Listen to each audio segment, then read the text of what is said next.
I know, it's time for the No Half Step in Hockey coverage, so let me get to the goods. Time for operation number 722. That's right, show number 722 for the Renegades of Puck at this moment in hockey history.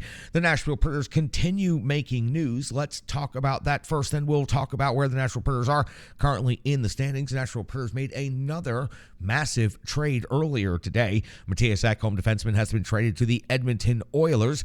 The return for the Nashville Predators is current roster defenseman Tyson Barrie, who has 41 points. We'll talk more about him as the episode goes along. Reed Schaefer, also a prospect 2022 first-round pick by the Oilers, comes to the Nashville Predators, and a first-round and fourth-round draft pick in this upcoming year's draft. So the Nashville Predators continue dismantling the core of the team, but continue in a very smart way, adding significant amounts of prospects and draft picks coming up in the next 2 or 3 seasons. So that gets you caught up on the news of the day with the Nashville Predators, but as quick as things are moving, there may be more news to come very, very soon. So let's get back to talking about the Nashville Predators at this moment in time. They're in 5th place in the Central Division, have skated in 58 games this season. They have a record of 29, 23, and 6. That's good for 64 points on the road, which is where their next game will take place. As a matter of fact, several of their next games will take place on the road. They have a record of 13, 12, and 3, 170 goals on the season, 174 goals against. That's a goal differential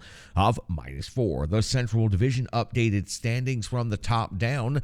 The Dallas Stars continue to sit in first place with 75 points. The Minnesota Wild have now jumped up into second place. We have quite the 4-team race starting to build here over the final 20-plus games of the season. The Minnesota Wild in second place with 74 points. Colorado Avalanche in third place with 73 points. And the Winnipeg Jets in fourth place with 71 points. So first through fourth separated in the Central Division by just 4 points right now. The Nashville Predators kind of on an island on their own, the only team in the Central Division in the 60-point range. They have 64 points currently and sit in 5th place. St. Louis Blues are in 6th place with 57 points. Arizona and Chicago round out the division at 7th and 8th. Now, for the Nashville Predators, I mentioned it's the first of several road games, and listen to this road trip coming up for the Preds to start the month of March. After facing off against the Florida Panthers in their first game on this road trip, Saturday they will be in Chicago, then Monday in Vancouver. So from Miami to Chicago to Vancouver in a matter of a couple of days,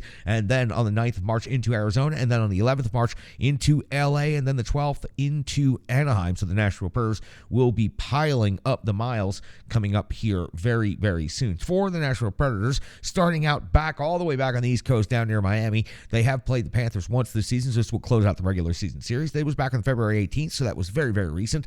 The Florida Panthers ran into a very tough day because neither one of their goaltenders could seemingly do anything right. The Nashville Predators scored a 7-3 victory in that game. Tommy Novak, 2 goals, led the Nashville Predators in goals. The captain, Roman Josi, had a goal and 2 assists for 3 points. Ryan McDonough also had 3 assists in that game. So the Nashville Predators looking to pick up 2 points against the Florida Panthers, who are currently 30-26-6, fighting for a potential wild card spot. But the East is so stacked this year, it's incredibly difficult if you're not already on the inside. They're 5th in the Atlantic Division with 66 points on the season. They have an impressive home record of 16-9-3 and a goal differential of even 0. Their goal differential is even for the season.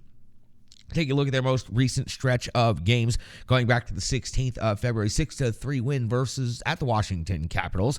And then, of course, the 18th of February, 7-3 loss at the Nashville Predators. We just talked about that game. The 20th of February saw a 4-3 overtime win versus Anaheim. And most recently, a 4-1 win at the Tampa Bay Lightning. For this matchup, the rankings between these two teams, goals for Florida, an impressive number put up so far this season, 3.42 per game.